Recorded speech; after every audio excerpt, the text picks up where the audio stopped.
السلام عليكم، شلونكم أصدقائنا؟ شو أخباركم؟ إن شاء الله زينين.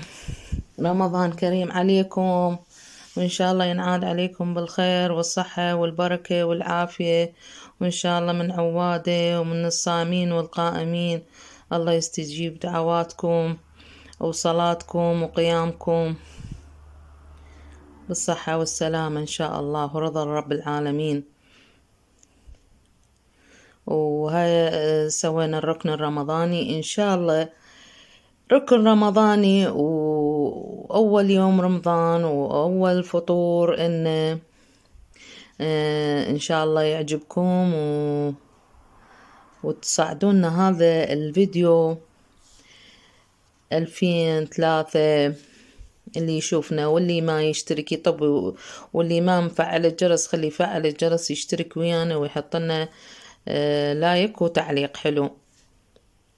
واليوم راح نسوي فطورنا، نسوي دولمة وبس اللي أنا ما راح أسوي غير شي، بس اللي اليوم عجبنا يعني ما لا باذنجان ولا بصل ولا هاي. فهنا سوينا هاي الخلطة: لحم مثروم وبصل وثوم وطماطة وتمن وكرفس وملح، حطينا شوية بهارات ومعجون ولمندوزي ودبس الرمان. يعني هاي الحبشكلات يعني كيفكم تريدون تحطون حطوا. هاي شوية بهارات، يعني احنا ما نخلي هواي بهارات حتى لا يضيع الطعم مالت اللحم اللي بيها. وهاي هم شوية ببركة خلت وش اسمه اللي تشتغله على إشرافي رياحين، هي تشتغل وأنا أصور. وهنا هذا حمص نايم، وإحنا سوينا التحضيرات ونظفنا وكملنا البيت. واليوم الرمضاني هنا هذا حمص نايم، وهنا كملنا شو اسمه لف الدولمة، لفيناها وخليناها على النار. راح شوية تذبل، أدير لها شويون مي ومعجون ولامندوزي.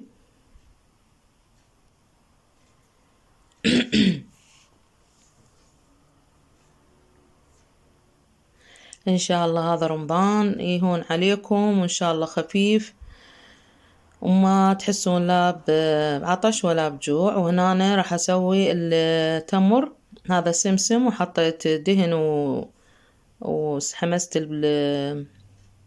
الطحين، وجبت التمر حطيته هنا وحطيت وياه سمسم وعجنته، وراح نكوره ونسوي كور، نطلع النوى من عده وخليت فوقه شو اسمه سمسم. وهنا أنا راح نسوي الشوربة. هاي نشف المي مالت العدس، وهاي دتفور هماتينه الدولمة، وإن شاء الله سهمكم العافية. وراح نطلع شوية برا، هاي العصرية حدود ب5:30 هيجي. يعني كملنا تقريبا الفطور، بس نثرم الزلاطة ونسوي الشوربة كله كامل. لا تنسون حطونا لايك، حطونا لايك اللي يتفرج، حطونا لايك. من تحطون لايكات يصعد الفيديو، يصعد يعني يشوفه أكثر عدد من الناس، يعني ينتشر.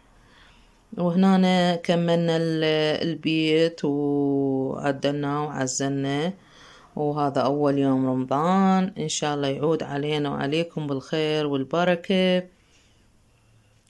وش اسمه هاي من هالجهة، هاي مال بيتنا. المنطقة حلوة مالتنا، بس ما بيها يعني محلات أو يعني مثل الوحشة. يعني صحيح حلوة وهذه، بس يقولك جنة بدون ناس مترات. وهنا هذا صبينا الفطور، وسهمكم العافية، ونقول لكم إن شاء الله انتظرونا بفيديو قادم جديد ومفاجأة جديدة، ومع السلامة.